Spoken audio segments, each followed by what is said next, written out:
course, you always want to be with the Prophet ﷺ, but on the nights where the face of the Prophet ﷺ is so illuminated and his guidance is as pristine during the night as it is during the day, ﷺ, you want to be around him as he's in the midst of that ibadah. And there were certain conversations that would happen at night with the Prophet ﷺ that were very special, where the Prophet ﷺ, just like with everything else, was using the atmosphere to convey something to you.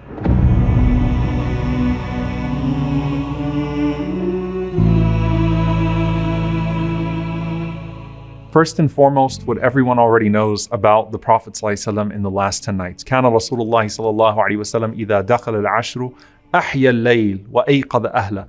The Prophet ﷺ, when the last 10 nights would come in, he would give life to the entire night. He would wake up his family and he would tighten up his belt, sallallahu alaihi wasallam, meaning he took it extremely seriously when it came to those last 10 nights. He did not plan to sleep any of it. And he used to pitch a tent, sallallahu alaihi wasallam, and he would stay in that same spot, worshiping Allah subhanahu wa ta'ala throughout the night. And then during the day, the Prophet sallallahu alaihi wasallam would still be in his state of remembrance, alayhi salatu wasalam, in that same spot. And Ibn Umar radiallahu ta'ala anhu, he pointed to Nafi' radiallahu ta'ala anhu. He says, this is the place where the Prophet ﷺ used to pitch his tent. And he says, Wallahi kana yuhyi al-layl. He would give life to the night, sallallahu alayhi wasallam. But it wasn't just prayer. You have these incidents where the Prophet ﷺ is talking to the companions. And this is not specific to the last 10 nights of Ramadan, but thinking about the 10 nights and thinking about nights in general where the Prophet ﷺ is speaking to you. Jarir ibn Abdullah radiallahu ta'ala anhu, he says that Rasulullah ﷺ came out to us one night and it was Laylatul Badr, a night of the full moon. And he pointed to the moon sallallahu alayhi wasallam and he said, إِنَّكُمْ سَتَرَوْنَ رَبَّكُمْ يَوْمَ الْقِيَامَةِ كَمَا تَرَوْنَ هَذَا.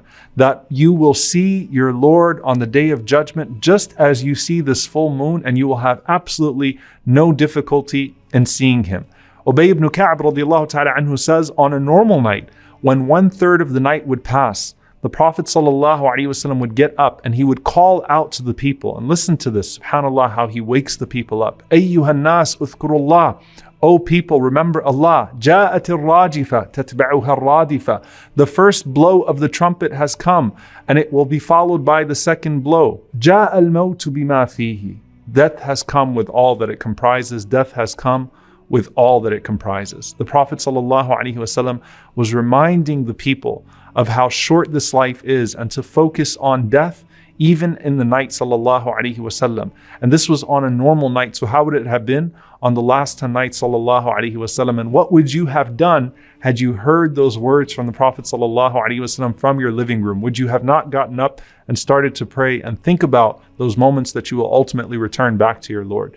And if you went to the Prophet sallallahu alaihi wasallam during the night, if you had the blessing of actually being in his company, sallallahu alaihi wasallam, then there is no way that you would depart from it without having something happen to you. And Anas ibn Malik radiallahu ta'ala anhu, he describes this incident where he says, Usayd ibn Hudayr and Abbad ibn Bishr radiallahu ta'ala anhu were with the Prophet sallallahu alaihi wasallam one night.